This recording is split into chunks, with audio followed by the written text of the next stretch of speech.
ఇంద్రలోక భవనాన్ని ఈడ్చుకొచ్చి గదిలో మార్చి మళ్ళీ కట్టారో ఏమో మాయజాలము తెలుసు మంత్రగారడి తెలుసు రెంటి కన్న ఇది ఇంకోటేమో నీలాకాశం నేలాకొస్తే ఇట్టాగే ఉంటాదో ఏమో ఈ సంతోషం దాచాలంటే హృదయాలు ఓ వంద కావాలేమో ఇంతందంగా ఉంటుందా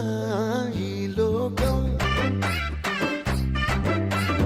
ఇన్నాళ్ళు ఈ మనసుకి తెలియాలేదే పాపం